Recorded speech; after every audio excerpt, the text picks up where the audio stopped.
Hello, so I'm going to be reading and narrating this book, Anastasia.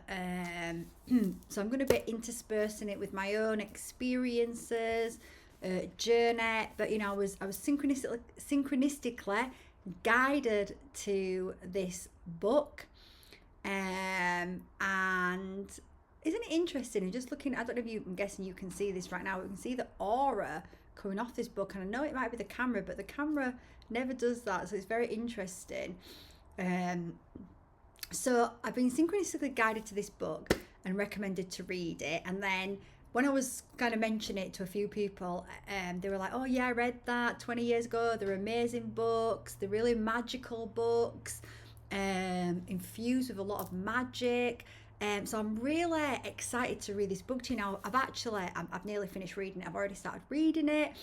Um, and there's, I don't know how many books there's in the series, but there's more than one. So it's going to be more than one book. But I'd like to ask, as we read this, I'd like you to listen to this somewhere that you're not going to be disturbed, so that you can really absorb these words, really connect in with the heart space. So it might even be a nice place for us to start to just let's welcome in, get yourself comfortable, make sure you're really cozy. Maybe you've got a nice hot cuppa, a nice blanket. If you're lucky, it's cold outside, it's snowing, and you're in a comfy chair and you've got the fire on. In my mind, that's where I am. I'm in this big red couch. There's a log fire in front of me and it's crackling away.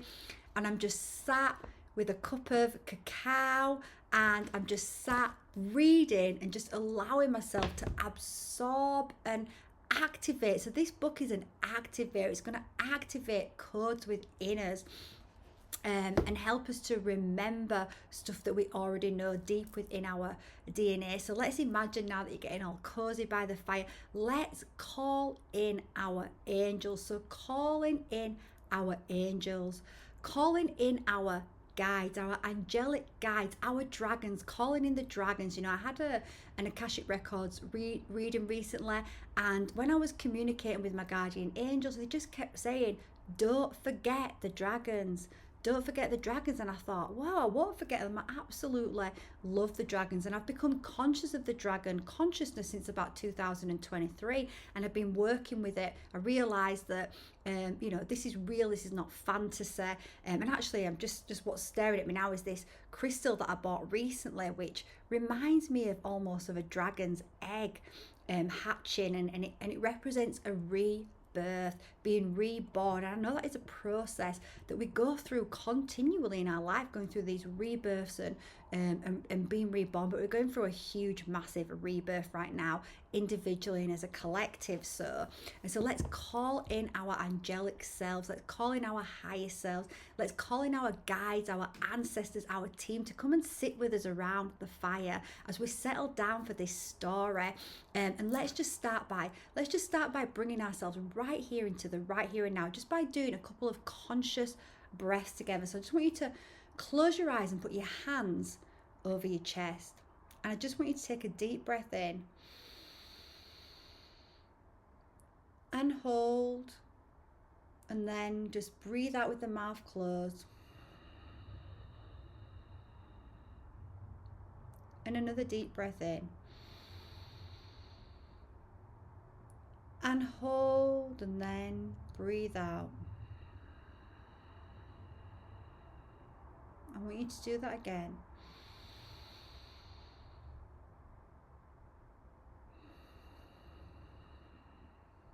This time, as you breathe in, just say, I'm connecting into my highest self. Breathe out, connecting to my soul.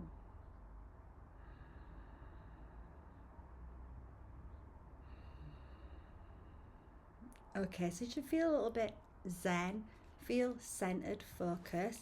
Let's settle down. And let's start this. And what I wanted to say, because I have started reading it, the author himself, who is central to this book, who is the guy that actually meets up with the lady called Anastasia and starts to tell the story of these interactions and these experiences. To be honest with you, at first I did not. There were a lot of stuff that was happening throughout the story that, and this is a true story, that made me kind of judge him in a way, or feel certain things about him. But honestly, that's just the human part that judges. And what I realised the more that I've moved through this book is that, you know, and I want you to keep this in your awareness as we're reading this, because there's going to be things that he talks about in here that you're probably going to think, wow, that's not very nice. But really, what the author is showing is he's being so vulnerable. He's being vulnerable. He's standing in integrity and truth. He's being so honest. And we have to really respect how much courage it takes to be honest about the parts of ourselves that we're being programmed to believe are bad and are wrong, the parts of ourselves that we feel guilt and shame about.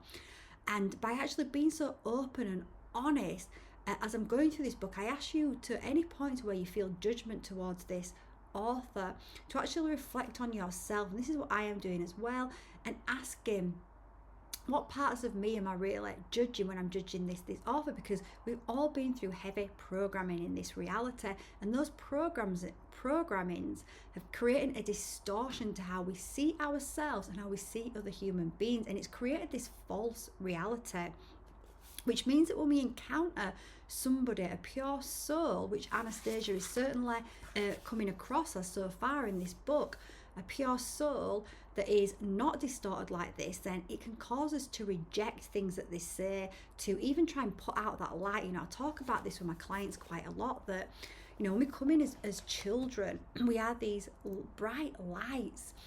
And we come into this world that has been heavily programmed into darkness, and our parents are often carrying many wounds, a lot of programming, a lot of trauma. They don't realise they're carrying this trauma, and trauma continues to create more trauma. This is how we get these generational patterns passed down. So often when we come in with these bright lights, our parents, not consciously, right? Most parents, not consciously, start to do things that start to dim our light. They start to reject parts of us, and you're going to see this going through the book. So we can almost see this in a way, and we can see that programming, how that programming makes us, when we're confronted with someone that is so open-hearted, that is so full of unconditional love, that it can actually cause resistance within our body. It can cause us to try and put that out, put that light out. So I want us to bear that in mind, and we can see that wounding, and we can see and reflect on ourselves. So I really think the more I've got through this book, and I realise when I'm judging someone, I'm just judging myself anyway. When I go through this book, I'm starting to realize, God, how much courage it's taken this author to actually speak some of the words that he speaks, to be so honest with the things that he was thinking in his mind. Because again, I'm going to link a video at the end about thoughts, because a lot of the thoughts that we think, well, they're inorganic, they're not the true self, they're inorganic, they're seeded in the collective, and we can start to believe we are those thoughts when we're not. So we can bring up these judgments about people that are not even true or real towards us. So I want you to bear that in mind. I think this is going to be actually a really healing, magical journey that we go on together. So I'm really excited. So we're not going to read the whole book in one sitting because it'll be too long. And I never do this, I actually started recording this about a week ago, and I did, or maybe a few days ago, and I did chapter 1, and it took me a while to do chapter 1, but it just felt flat. I just felt like I hadn't done it in the right energy. There's something that wasn't connected. And maybe it's that I needed to read more of the book and come back and start again. So I don't normally do that, but I'm back and starting again. And there's lots of Russian words in here. And you're going to see, if you stick with me, that I maybe can't always pronounce those words. And that would have been something that would have blocked me from speaking when I was younger. But, you know, I've overcome so much, and I don't allow things like that to block me anymore. You know, it's meaningless. It's the heart, it's the intention of what we say that actually matters. And that is what is received by those that also have an open heart and an open mind. So I have tried to, a couple of the words, look at how to pronounce them. So we'll see how we get on. Okay, so let's start. Oh, I jumped on a chapter there. Interesting. Let's start at chapter 1. So this book is Anastasia, The Ringing Cedars.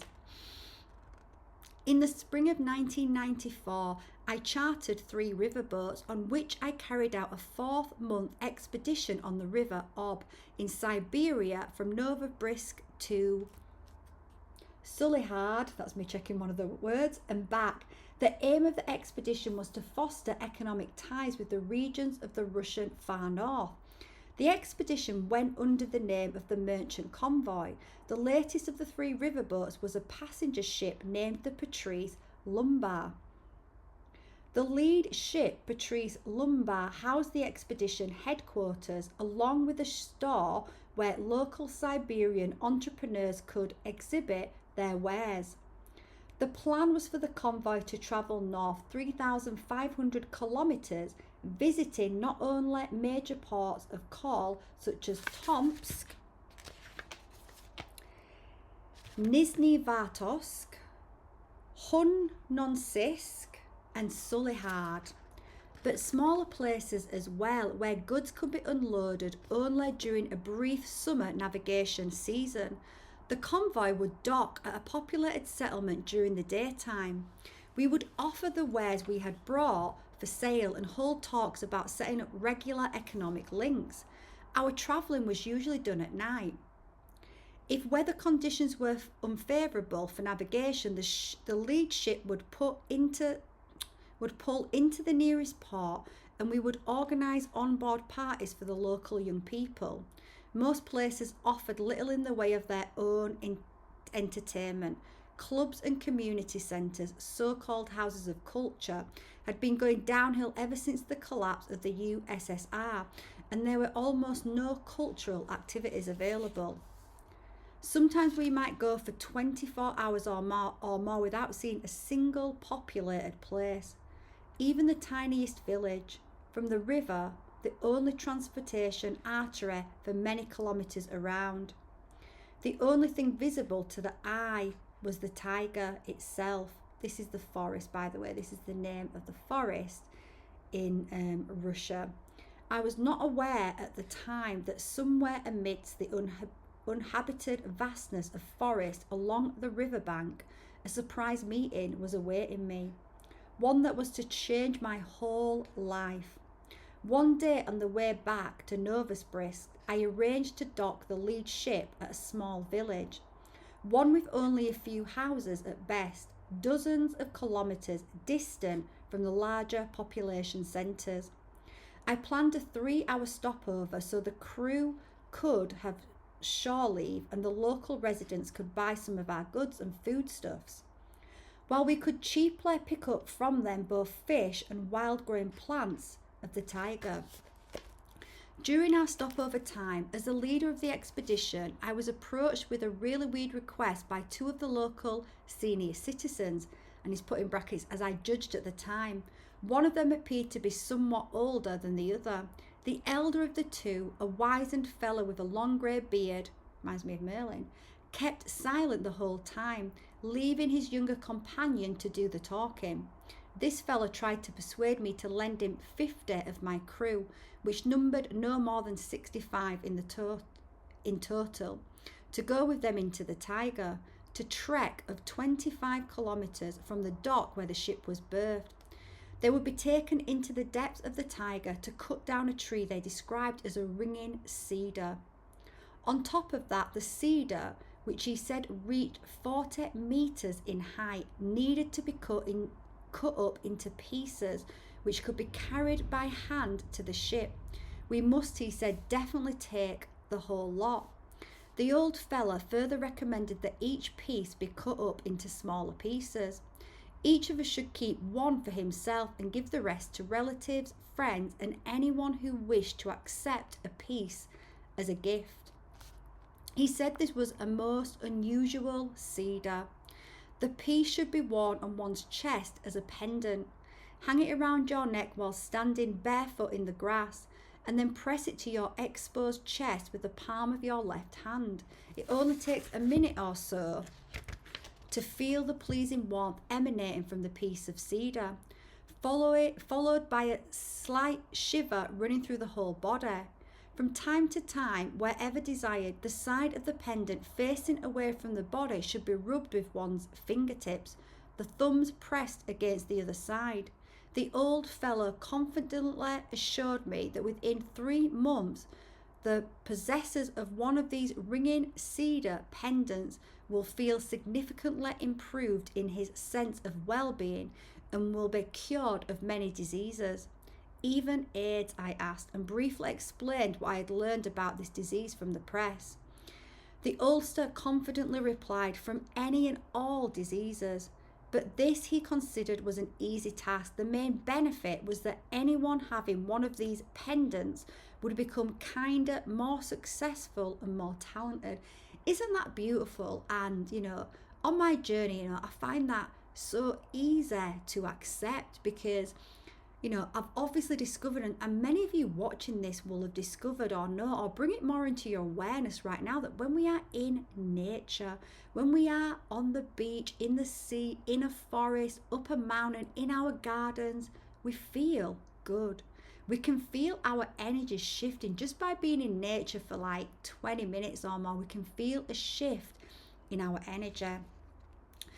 I did know a little about the healing properties of the cedars of our Siberian tiger, but the suggestion that it could affect one's feelings and abilities, well, that to me seemed beyond the bounds of probability. So we can see here how disconnected from nature the author is at the time of this incredible journey that it turns out to be for him, is expanding, that he can't even connect to the fact that he feels that nature changes how we feel inside. And that's not a criticism about him, that's about an acknowledgement of where we've been as human beings, so deeply programmed away from feeling. And feeling is how we connect to source, to spirit, to nature. Feeling is how we expand and grow. Feeling is how we heal stuff that is in us that needs to be healed. So it just shows how disconnected he was at that time, and how we all have been. And these books apparently were written like 20 odd years ago as well. So this is quite a long time ago, and the energy is quite different on the planet right now.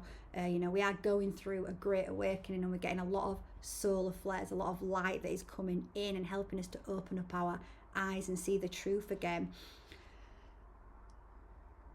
The thought came to me that maybe these old men wanted money from me for this unusual cedar, as they themselves called it. And again, right, being able to receive, I'm noticing this so much in myself. When someone's offering me something just through kindness, part of my mind goes, well, what do they want? Because we've been so programmed to believe everyone has an agenda, but that's not always true. We've got to learn to receive again. And I began explaining that out in the big, wide world, women, in an effort to please men, were used to wearing jewellery made of gold and silver and wouldn't pay a dime for some scrap of wood. And so I wasn't going to lay out any money for anything like that. They don't know what they're wearing, came the reply. Gold, well, that's dust in comparison with one piece of this cedar.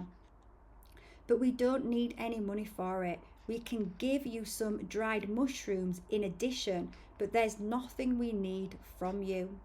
Not wanting to start an argument out of respect for their age, I said, well, maybe someone will wear some of your cedar pendants. They certainly would if a top wood carving craftsman agreed to put his hand to it and create something of amazing beauty. To which the old fellow replied, yes, you could carve it, but it would be better to polish it by rubbing. It will be a lot better if you do this yourself with your fingers, whatever your heart's desire. Then the cedar will also have a beautiful look to it.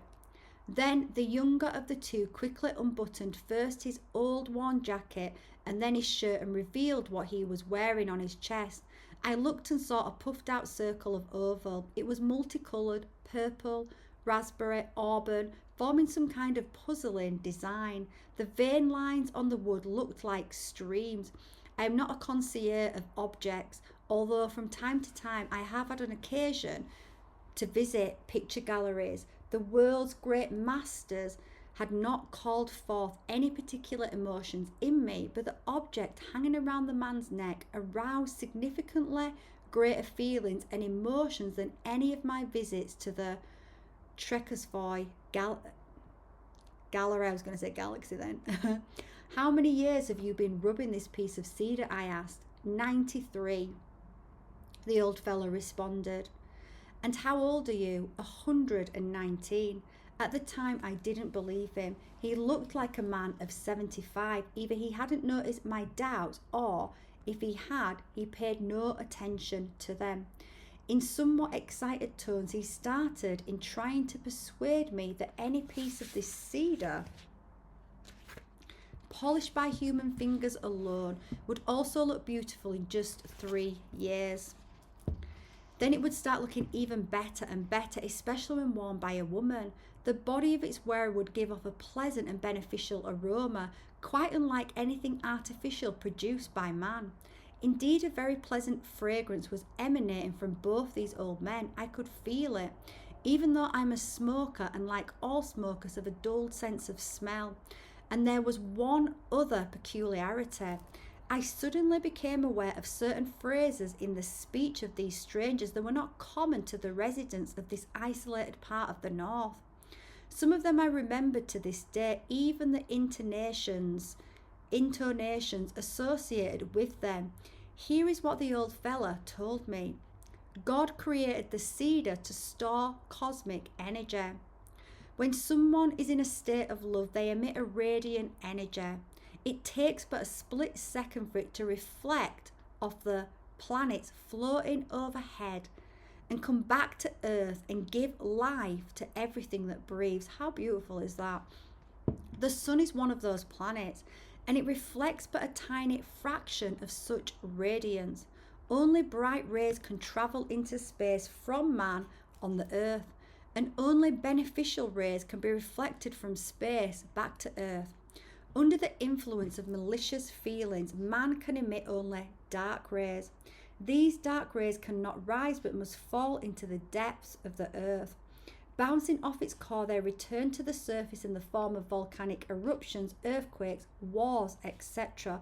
Well, we can certainly see that there's been a lot of dark rays emanating on this planet, but from my perspective, we are moving out of that because we are awakening, and we are awakening fast. And as many of us are starting to reconnect back to our true source power, back to the divine, understanding that God source is benevolent, wants all of its creations to be in joy, to be in bliss, then we're starting to counter that. We're starting to dissolve those energies, and we're going to start to see these wars cease. Because they can't continue as we start to awaken in the numbers that we are awakening. The accumulation, achievement of these dark rays is their direct effect on the man originating them, invariably exacerbating his man's own malicious feelings. And I should say, by the way, when it talks about man in this book, I did forget to say, it means man, it means men, women, all of creation. Man means the human being. In this context, man means the human. Cedars live to be 555 years old. Isn't that interesting? 555. I want you to notice, I think you're going to start noticing, when you're on your path of spiritual awakening, you often start to see repeating numbers. Our guides, our angels, the universe likes to get our attention through repeating numbers because we start to see them so often. We can't deny the fact that we're seeing them. So it'd be interesting to see if you start to see 555 just showing up in your life a lot as a little bit of a sign and a synchronicity that you are exactly where you are supposed to be, listening to this book right now, that your higher self, your soul has guided you to this, because there is information, there is keys, there is codes in here that are going to activate dormant memories within you. And it might happen boom right now as I'm speaking these words. It might happen tomorrow, in a week. Some of these seeds that have been activated it'll be actually some of these words that I speak through this book are putting seeds within our light bodies, and sometimes the activation is not going to occur until our consciousness raises to the next vibration, and all of a sudden we have the key to unlock that seed. So it might be that it happens, like I say, in a few months or even years, but just know that you're probably going to start seeing 555. Let me know in the comments if you're seeing that sign in synchronicity, which will be a direct message from the cedar trees, from nature, from Mother, Father, God. So cedars live to be 555 years. Day and night, their millions of needles catch and store the whole spectrum of bright energy. How beautiful is that? During the period of the cedars life, During the period of the cedar's life, all the celestial bodies which reflect this light energy pass above them. Even in one tiny piece of cedar, there is more energy beneficial to man than in all the man-made energy installations taken together. Cedars receive the energy emanating from man through space, store it up, and at the right moment, give it back. They give it back when there is not enough of it in space, and consequently in man, or in everything living and growing on the earth. Occasionally, though very rarely, one discovers cedars that have been storing up energy but not giving back what they have stored. After 500 years of their life, they start to ring. This is how they talk to us. Through their quiet ringing sound, this is how they signal people to take them and cut them down and make use of their stored up energy on the earth. This is what the cedars are asking with their ringing sound. They keep on asking for 3 whole years. And I want you to notice the 3 comes up a lot, because the 3, 6 and the 9 are extremely important numbers for creation. 3 is the Trinity. If they don't have contact with living human beings, then in 3 years, deprived of the opportunity to give back what they have received and stored through the cosmos, they lose their ability to give it back directly to man. Then they will start burning up the energy internally. This torturous process of burning and dying lasts 27 years. When I first read that, I felt so emotional for the trees. And just think about how many trees, how many trees have been that we've just completely ignored, not acknowledged, not seen. I was actually walking in my town a few weeks ago, and I walked a way that I've walked quite a lot actually, and I was just drawn up to this tree, and it was this tree and it had all these little red berries in. I'm sure you'll see them around you. I saw them just in my trip in Ireland as well. And I was walking to the tree and I looked at it and I just got this message from the tree. I just had this information that, all these trees, all this spirit, these, trees are alive. They've got consciousness. They hold consciousness. They have spirit beings. And as you start to connect that, you can actually start to see the spirit beings in the bark, in the trees. And this tree was just stood there, and it was just waiting to be acknowledged, but it was just stood there in its own beauty, knowing that it was beautiful, knowing that it was this rare creation, just waiting and just realizing that as all these humans walking, hundreds, thousands of humans have walked past it, how many times in its life, it's been there for hundreds of years, how many times have humans just walked past trees and just not acknowledged them, not noticed the beauty, the life, the connection that is available right next to us. So not long ago, we discovered a cedar like this. We determined that it had been ringing for 2 years already. It was ringing very, very softly. Perhaps it is trying to draw out its request over a longer period of time, but still it has only 1 year left. It must be saved up and given away to people. The old man spoke at length, and for some reason I heard him out. The voice of this strange old, I don't know how to pronounce that word, man, would sound at first quietly confident, then very excited, and every time he got excited he would rub the piece of cedar with his fingertips as though they were lightly tripping over some kind of musical instrument. It was cold on the riverbank. An autumn wind was blowing across the river. Gusts of wind ruffled the hair of the old man's capless hands, but the spokesman's jacket and shirt remained unbuttoned. His fingertips kept rubbing the cedar pendant on his chest. Still exposed to the wind, he was still trying to explain its significance to me. Linda Petrova, an employee of my firm, came down the gangplank to tell me that everyone else was already on board and ready for departure. Waiting for me to finish my conversation, I bade farewell to the ulcers and quickly climbed aboard. I couldn't act on their request for 2 reasons. Delaying departure, especially for 3 days, would mean a significant financial loss. And besides, everything these old fellas said seemed to me at the time to be in the realm of pure superstition. The next morning, during our unusual company meeting, I suddenly noticed that Lydia, I don't know if I called her Linda then, so sorry, Lydia was fingering a cedar pendant of her own. Maybe there's a Linda watching and there's an extra message in here for you. Later, she would tell me that after I'd gone aboard, she stayed behind for a while. She noticed that when I started hurrying away from them, the oldster that had been talking with me stared after me with a perplexed look and then said excitedly to his older companion, "Now, how can that be? Why didn't they understand? I really don't know how to speak their language. I couldn't make them believe. I simply couldn't.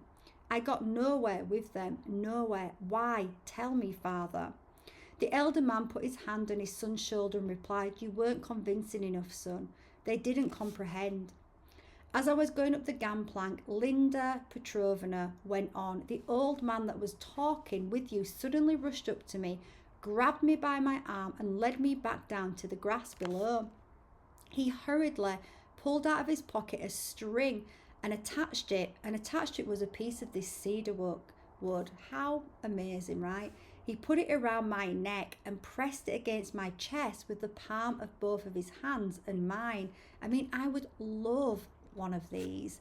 Let me know if anyone has ever come across one of these. Actually, genuinely, a genuine piece that has been gifted to you, and what experiences you've had with it. I even felt a shiver go through my whole body. Somehow he managed to do all of this very quickly, and I didn't even get a chance to say anything to him. As I was walking away, he called after me, "Have a safe journey, be happy, please come again next year, all the best people will be waiting for you, have a safe journey." As the ship pulled away from the dock, the old fella kept on waving at us for a long time, and then all at once sat down on the grass. I was watching him through a pair of binoculars, the old man that talked with me and later gave me the pendant. I saw him sit down on the grass and his shoulders were trembling. Oh. The older one with the long beard was bending over him and stroking his head. Amidst the flurry of my subsequent commercial dealings, account keeping and end of voyage farewell banquets, I completely forgot about the strange Siberian oldsters. Upon my return to Novosibirsk, I was afflicted with sharp pains. The diagnosis, a duodenal intestinal ulcer and osteochondrosis of the thoracic spine. In the quiet of the comfy hospital ward, I was cut off from the bustle of everyday life. My deluxe private room gave me an opportunity to calmly reflect on my 4-month expedition and to draw up a business plan for the next one. But it seemed as though my memory relegated just about everything that had happened to the background, and for some reason the old man and what they said came to the forefront of my thought. And this is often right when we go into illness or something like that, because of various reasons, that it's a blessing in disguise, because it allows us time, and that is often part of its function, to actually reflect and actually go inwards and start listening to our inner guidance, and things that are important can start coming forward. So we can see how, he just got on with his everyday life, pushed it away, distracted himself, as we often have done in our own lives, but now he was having to be with himself. There was nowhere for him to run. He couldn't go anywhere. He had to be with himself. He had to face himself. He had to sit, and sometimes that is so uncomfortable, but we move through that uncomfortable feeling, and many insights and ahas start to flow into our life. I requested to have delivered to me in the hospital all sorts of literature on cedars. After comparing what I read with what I had heard, I became more and more amazed and began to actually believe what the oldster had said. There was at least some kind of truth in their words, or maybe the whole thing was true. In books on folk medicine, there is a lot said about the cedar as a healing remedy. They say that everything from the tips of the needles to the bark is endowed with highly effective healing properties.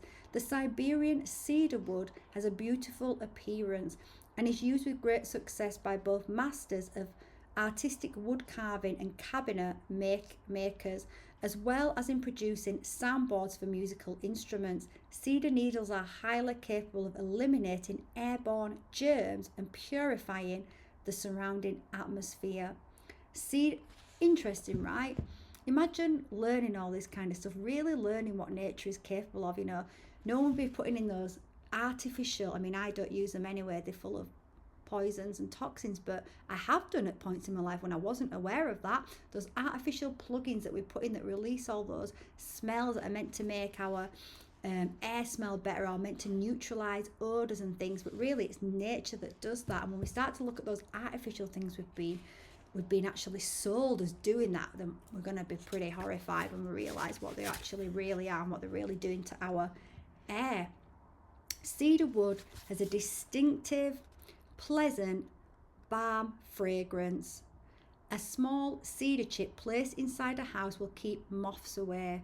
In the popular science literature, I read it was said that the qualitative characteristics for the northern cedars were significantly higher than for those growing in the south. Back in 1792, the academic P.S. Pallas wrote that the fruits of the Siberian cedar were effective in restoring youth and virility and significantly increasing the body's resilience, its ability to withstand a number of diseases. There is a whole host of historical phenomenon directly or indirectly linked to the Siberian cedar. Here is one of them. In 1907, a 50-year-old semi-literate peasant named Gregory Rasputin, who hailed from an isolated Siberian village in the area where the Siberian cedar grows, found himself in St. Petersburg, the capital, and soon became a regular guest of the imperial family. Not only did he amaze them with his predictions, but he possessed incredible sexual stamina. At the time of his assassination, onlookers were struck by the fact that despite his bullet-ridden body, he continued to live. Perhaps because he had been raised on cedar nuts in a part of the country where cedars abound. This is how a contemporary journalist described his staying power. At age 50, he could begin an orgy at noon and go on until 4 o'clock in the morning. From his fornication and drunkenness, he would go directly to the church for morning prayers and stand praying until 8, before heading home for a cup of tea. Then, as if nothing had happened, he would carry on receiving visitors until 2 in the morning. Next, he would collect a group of ladies and accompany them to the baths. From the baths, he would go off to a restaurant in the country, where he would begin repeating the previous night's activities. No normal person could ever keep up a regime like that. Or I'd say would want to, but hey-ho. The many-time world champion and Olympic champion wrestler Alexander Karlin, who has never been defeated so far, is also a Siberian, also from an area where the Siberian cedar grows. This strong man who eats cedar nuts, this strong man also eats cedar nuts. Then it says, a coincidence? I mentioned only those facts which can be easily verified in popular science literature, or which can be confirmed by witnesses. Lydia, who was given the ringing cedar pendant by the Siberian oldster, is now one of those witnesses. She's 36 years old, married with 2 children. Her co-workers have noticed changes in her behaviour. She has become kinder and smiles more often. Her husband, whom I happen to know, told me that their family has now been experiencing a greater degree of mutual understanding. He also remarked that his wife has somehow become younger looking and is starting to arouse greater feelings in him, more respect and quite possibly more love. But all these multitudinous facts and evidence pale in comparison to the main point, which you can look up for yourself. And I have to say, this main point isn't something that would particularly be my main point, but that's fine.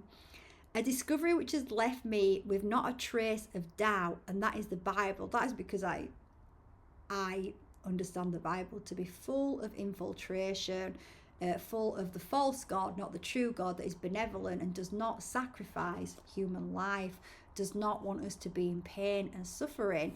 But however, I do accept that there are obviously some grains of truth in the Bible, albeit many of them distorted to keep man, human, down.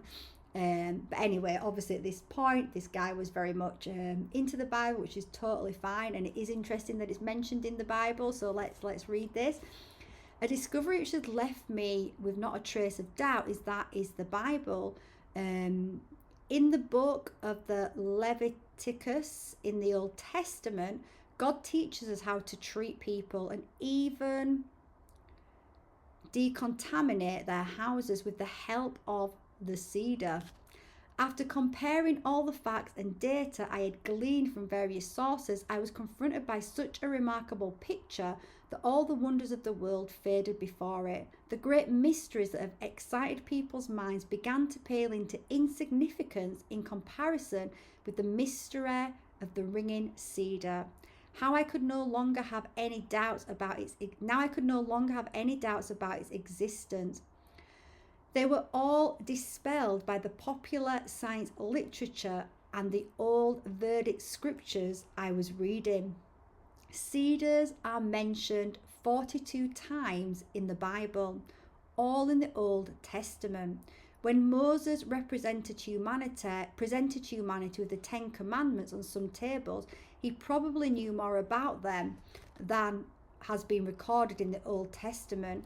We are accustomed to the fact that in nature there are various plants capable of treating human ills. The healing properties of the cedar have been attested in popular science literature and by such serious and authoritative researchers as Academian Pallas, and this is consistent with the Old Testament scriptures. And now pay careful attention. When the Old Testament talks about the cedar, it is just the cedar alone. Nothing is said about other trees. Doesn't this suggest the inference that the cedar is the most potent medicine of any existing in nature? What is this anyway? A whole medicine kit. But how is it to be used, and why out of all the Siberian cedars did these strange old fellas point to a single ringing cedar? But that's not all. Something immeasurably more mysterious lies behind this story from the Old Testament. King Solomon built a temple out of cedar wood. In return for the cedar from Lebanon, he gave another king, Hiram, 20 cities of his kingdom. Incredible. Giving away 20 cities just for some kind of building materials. True, he got something else in return. At King Solomon's request, he was given servants that were skilled in felling timber. What kind of people were these? What knowledge did they possess? I have heard that even now, in the far-flung reaches of the taiga, there are old people, excuse me. Oop, thought I took that on silent. There are old people. Okay. I have heard that even now, I was in such a trance then. I've heard that even now in the far-flung reaches of the taiga, there are old people with an uncanny ability to select the right trees for reconstruction. But back then, it was just obviously just coming to my mind, that is the ringing as well. That could be a little bit of a sign from the ringing cedars.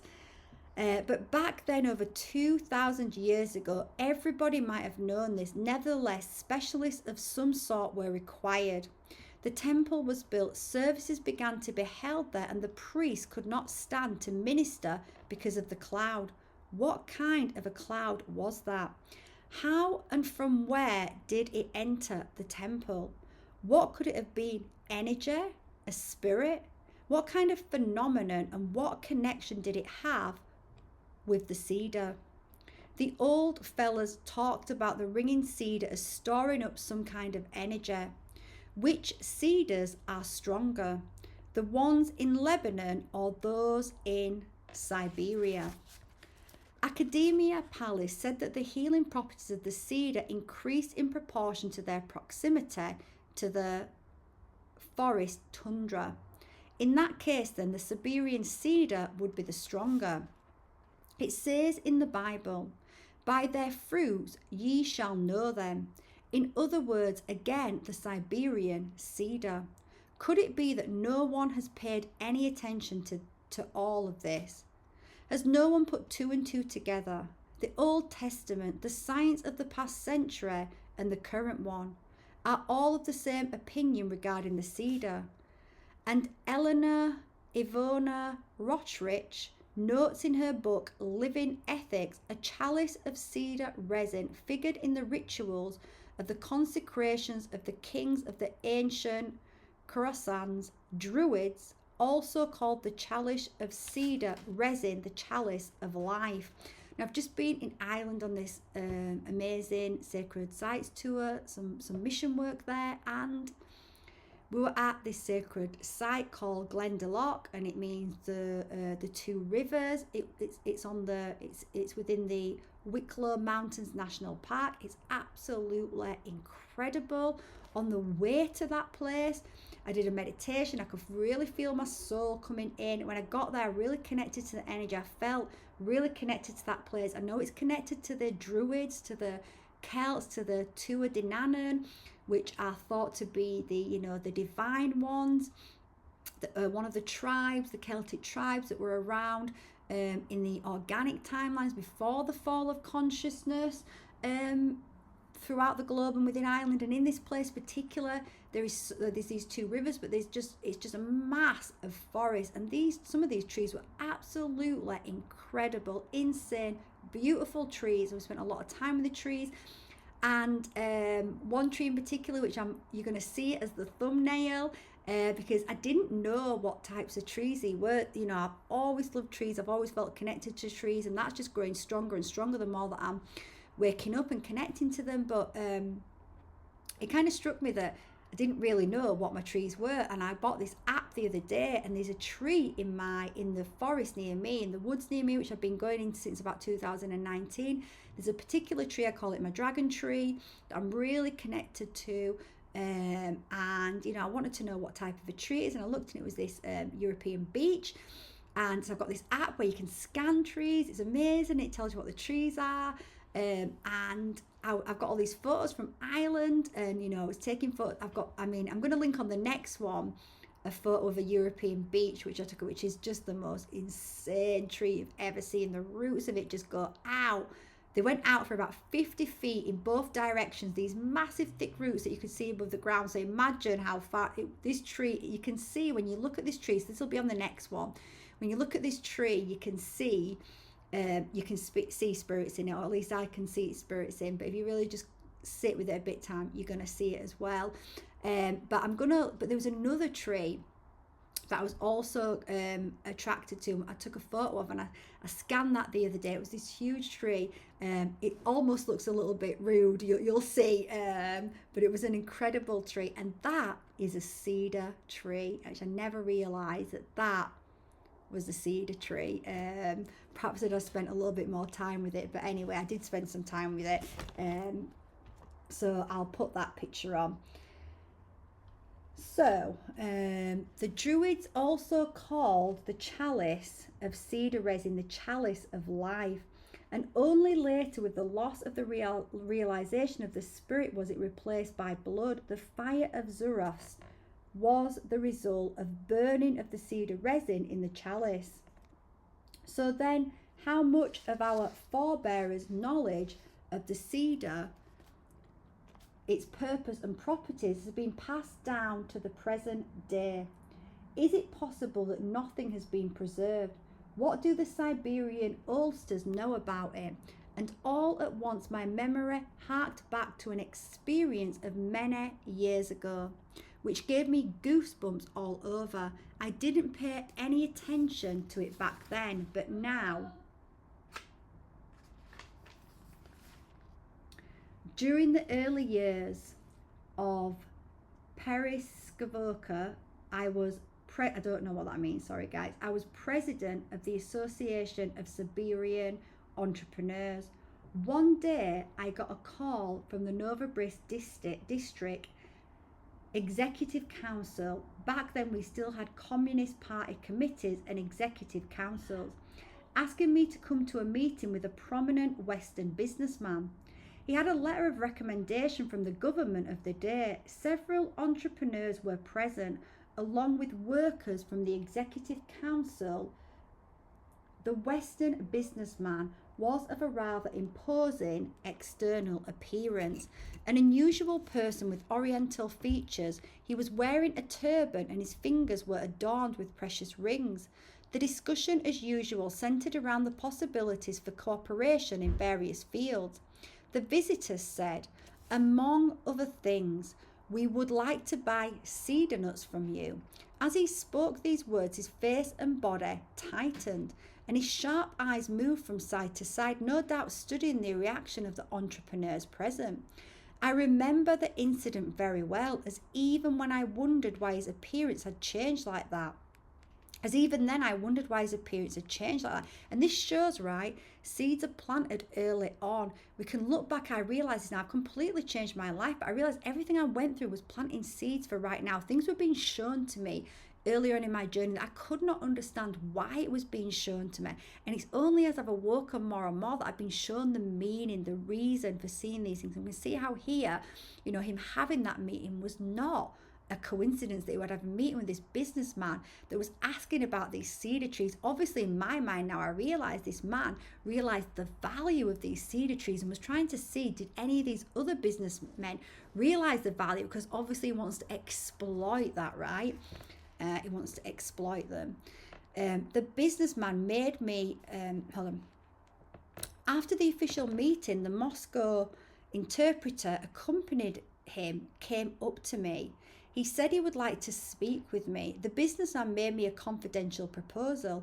If I could arrange a steady supply of cedar nuts for him, and they had to be fresh, then I would receive a handsome personal percentage over and above the official price. The nuts were to be shipped to Turkey for processing into some kind of oil. I said I would think it over. I decided I would fit out for myself what kind of oil he was talking about, and I did. On the London market, which sets the standard for world prices, cedar nut oil fetches anywhere up to $500 per kilogram. Their proposal deal would have given us approximately $2 to $3 for 1 kilogram of cedar nuts. I rang up an entrepreneur I happened to know in Warsaw and asked him whether it might be possible to market such a product directly to customers and whether we could learn the technology involved in its extraction. A month later, he sent me a reply, no way. We weren't able to gain access to that technology. Interesting, right? And besides, there are certain special interest groups in the West so involved in these issues of yours that it would be better just to forget about it. After that, I turned to my good friend Konstantin, a scholar from our Novobrisk Consumer Cooperative Institute. I bought a shipment of nuts and financed a study, and the laboratories of his institute produced approximately 100 kilograms of cedar nut oil. I also hired researchers who came up with the following information from archive documents. Before the revolution, and even sometime afterwards, there was in Siberia an organization known as the Siberian Cooperative. People from this organization traded in oil, including cedar nut oil. They had rather swanky branch offices in Harbin, London and New York, and rather large Western bank accounts. After the revolution, the organizations eventually collapsed and many of its members went abroad. A member of the Bolshevist government, Leonid Krazin, met with the head of this organization and asked him to return to Russia. But the head of the Siberian Cooperative replied that he would be of more help to Russia if he remained outside its borders. Interesting. From archive materials, I further learned that cedar oil had been made using only wooden presses in many villages in the Siberian taiga. The quality of the cedar oil depended on the season in which the nuts were gathered and processed. but I was unable to determine either from the archives or the institute exactly which season was being indicated. The secret had been lost. There are no healing remedies with properties in parallel to those of the cedar oil. But perhaps the secret of making this oil has been passed along by one of the emigres to someone in the West. How was it possible that the cedar nuts with the most effective healing properties grow in Siberia? And yet the faculty for producing the oil is located in Turkey. After all, Turkey has no cedars like those found in Siberia. And just what Western special interest groups was the Warsaw entrepreneur talking about? Why did he say it would be better just to forget about this issue? Might not these groups be smuggling this product with its extraordinary healing properties out of Russia, Siberian taiga? Why, with such a treasure here at home, with such time-tested effective properties, proved over centuries, millennia even, do we spend millions and maybe billions of dollars buying up foreign medicines and swallow them up like half-crazed people?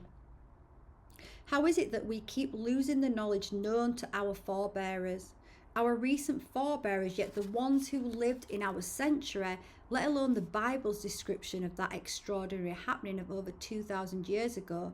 What kind of unknown forces are trying to earnestly to erase our forebearers' knowledge from our own memories?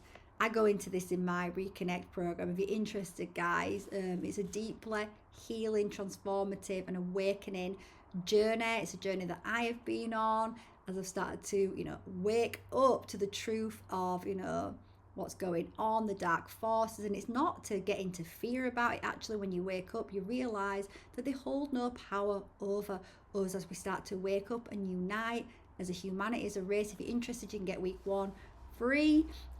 Below it's a soul masterclass and energy transmission along with a deeply healing soul hypnotic meditation. So I do go into what is that force as part of that journey.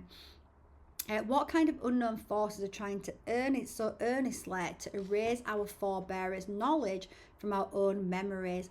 Or you'd better stick to minding your own business, we're told.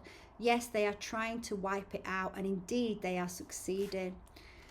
I was seized by a fit of anger. To add insult to injury, I discovered that cedar oil is sold in our pharmacies, but it is sold in foreign packaging. I bought a single 30-gram vial and tried it. The actual oil content, I think, was no more than a couple of drops. The rest was some kind of diluting agent. Isn't that just the truth of all of our medicines and how, like I say, if you actually look back in I think it's like from the 1930s, it talks about how, the true medicines that we used to use, which were seeded in nature, in homeopathy and seeded in holistic medicines, working with nature, were absolutely run out of. People were censored, jailed, all sorts of things were happening in place of bringing in the pharma stuff. And we can look out into the world, right? The world has never been sicker, yet we're supposed to be most advanced in our technology and medicines. Like, something don't add up right. And to be honest with you, watching this video, you're already awake to some level to that anyway. And that will just continue throughout society. Everything that has been taken from us will be returned. Trust that. The actual oil content, I think, was no more than a couple of drops. Everything else was some kind of diluting agent.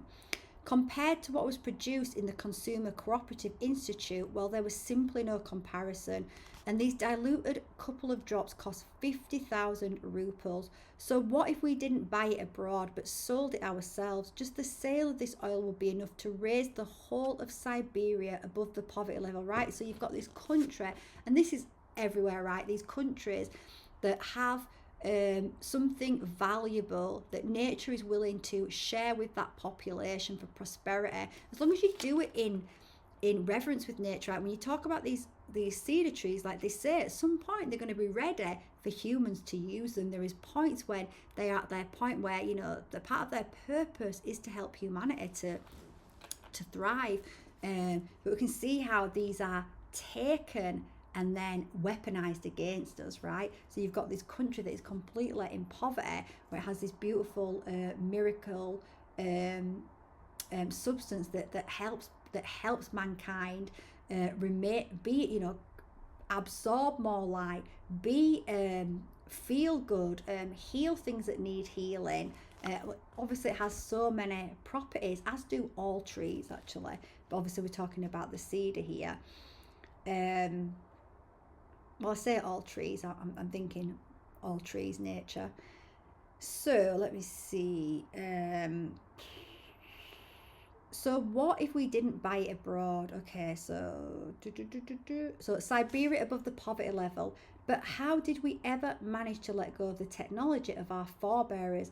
And here we are snivelling that we live like paupers.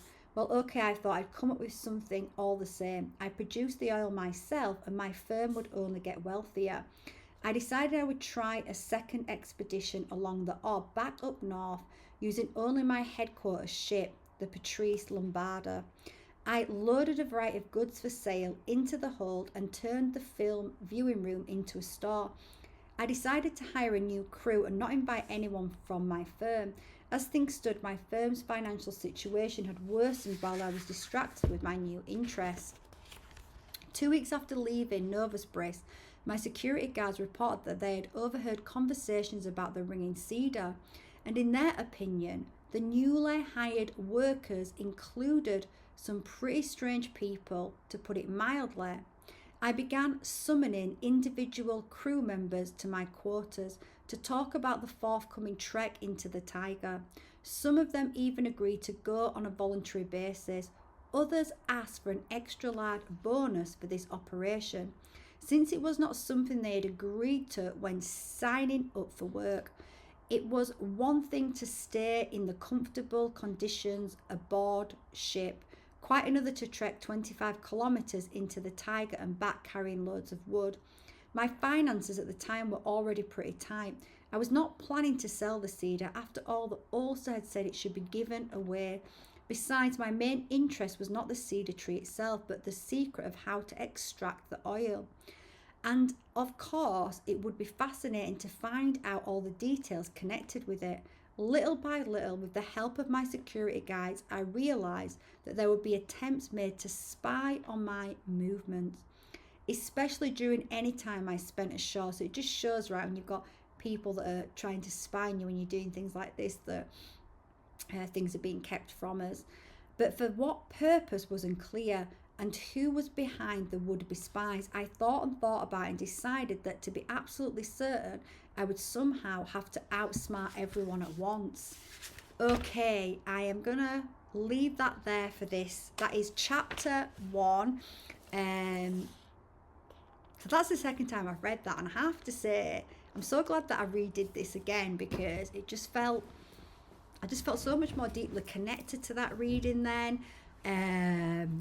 And hopefully, you know, I'm excited to continue to read the next chapter. I'm probably going to every couple of days or so, maximum 3 days, release a new chapter, but it just gives you time to sit down and really absorb that. And perhaps now you've absorbed that, like I'm going to do, I'm going to go for a walk in the woods. You know, if there's somewhere that you can go for a walk in nature, it might be nice just with that information, just with that awareness. Perhaps you can, you know, I just got an app. I'm just doing a 7-day trial. It's called Picture This. It's like, it says it's £35 for a year, but you just literally point it and it just scans the tree intel, and it's just so interesting. So I'm going to go back out and I'm just going to go around my woods and just spend a bit of time connecting to the trees. I really advise that as we go on this journey, that we start to spend more time in nature, and we're spending more time with nature from a new perspective as well. And maybe take a time to look at the picture that I put on this, which is the cedar tree from that sacred site, Glendalough, which is a really special place as well. And I look forward to seeing you on the next one.